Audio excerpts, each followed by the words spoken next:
말씀 보겠습니다. 잠언 24장 19절 말씀입니다. 같이 읽겠습니다.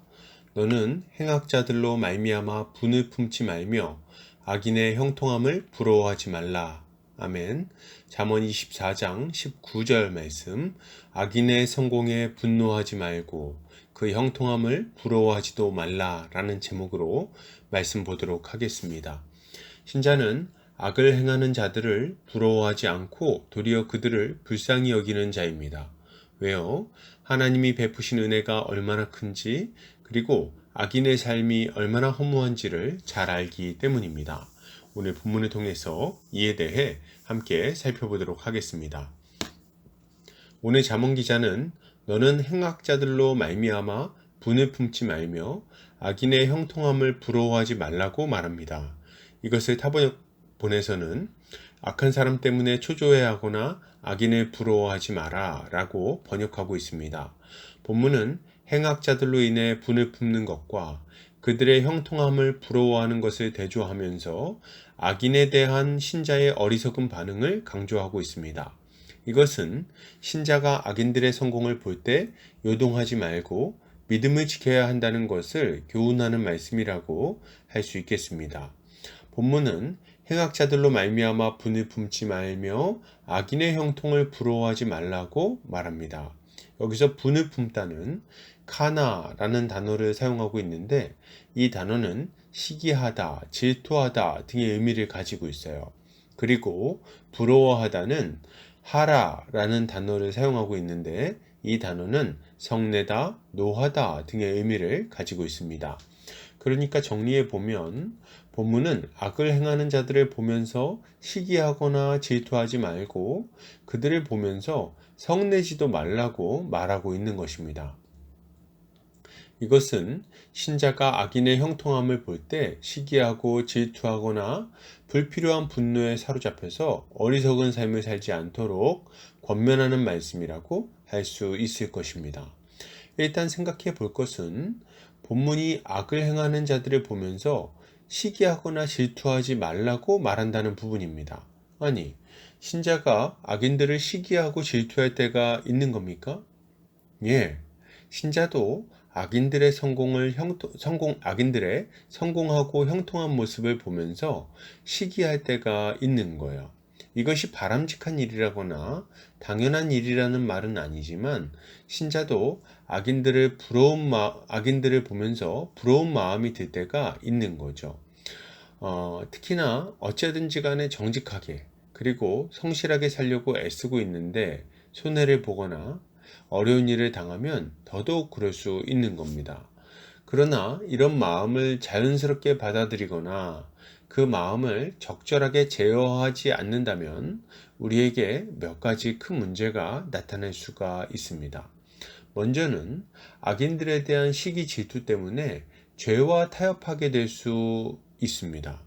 나도 좀 더 쉽게, 좀 더 빨리 돈을 벌고 높은 자리에 올라가서 영향력을 끼치고 싶다는 생각을 하게 되는 거죠. 그래서 세상과 적당히 타협하게 되는 겁니다. 이때 우리의 마음 속에는 정말 합리적인 핑계거리가 계속해서 떠오르곤 합니다. 봐봐, 저 나쁜 인간들은 저렇게 돈을 벌어서 나쁜 짓 하는데 나는 나쁜 짓을 하려는 것도 아니고 돈 잘 벌어가지고 좋은 일에 쓰려고 하는 거 아니야. 이 정도 잘못은 그러니까 괜찮은 거 아닌가? 혹은 차라리 내가 그 자리에 가는 게 낫지. 저 나쁜 놈들이 그 자리에 올라가 봐봐. 정말 난장판되지 않겠어? 그러니까 이 정도 잘못은 감수해야지. 좋은 일 하려는데 몸에 흙 좀 묻고 그러는 거야. 우리가 죄인의 형통함을 부러워하기 시작할 때 우리는 그동안 지켜오던 거룩한 삶을 포기하고 적당히 타협하고자 하는 마음이 커지게 되는 것입니다. 그리고 그러다가 죄를 짓고 때가 묻고 죄의 수렁 속으로 점차 들어가게 되는 거죠. 두 번째는 악인들에 대한 시기와 질투 때문에 하나님께 대한 감사와 기쁨이 사라질 수 있다는 점입니다. 전에는 복음의 은혜에 사로잡혀서 현재의 처지에 상관없이 감사하는 삶을 살았는데 이제는 그렇지 않은 거죠. 전에는 예수님 한 분만으로 만족하며 기쁘게 살 수 있었는데 이제 복음의 은혜는 다 어디로 갔는지 불평과 불만만 가득하게 되는 것입니다. 이들은 속으로 말합니다. 하나님, 어떻게 저런 나쁜 놈들은 저렇게 아주 성공하고 잘 되고 우리는 이렇게 힘들고 못 살게 만드십니까? 하나님 정말 서운합니다. 아니, 하나님이 힘들게 하시다니요? 서운하다니요? 하나님이 뭘 어떻게 하셨다는 겁니까? 하나님은 우리를 위해서 독생자를 보내주시지 않았습니까? 그의 은혜로 우리는 영원한 멸망에서 건진받고 주님을 모르던 그 비참한 삶에서 빠져나오게 되었어요. 그래서 이제는 하나님의 다스림 가운데 살아가게 되었고 하나님의 백성들과 함께 사랑하며 살아가게 된 것입니다. 그런데 도대체 무엇이 그렇게 서운합니까? 힘든 일이 있다고요? 그럼 전에는 만사가 다 편했습니까? 어려움이 생겼다고요? 그럼 막 죄 짓고 살면은 어려움이 안 생기나요? 우리는 우리 자신에게 좀 솔직해져야 됩니다. 우리가 행악자들로 인해서 분노하는 이유는 실상 우리 안에 있는 욕심 때문에 그런 거예요.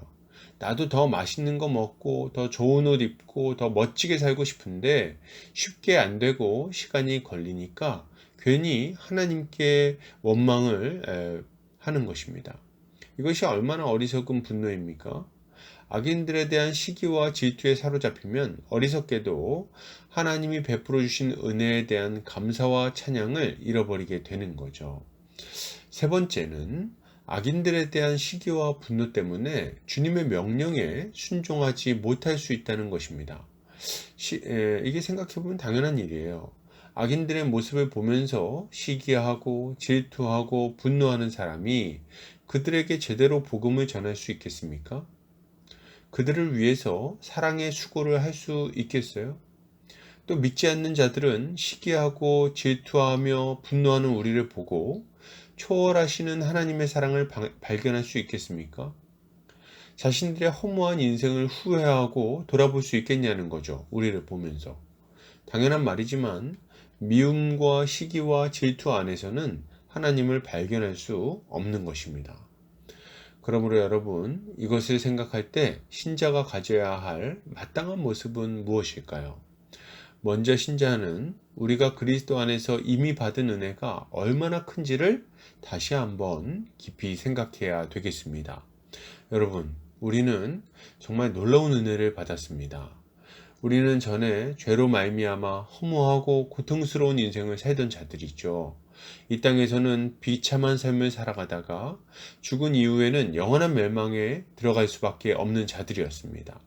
그런 우리를 위해 하나님의 아들이신 주님께서 십자가에 죽으셨고 그로 말미암아 우리는 멸망에서 벗어나 하나님의 백성으로서 복을 누리며 살게 된 것입니다.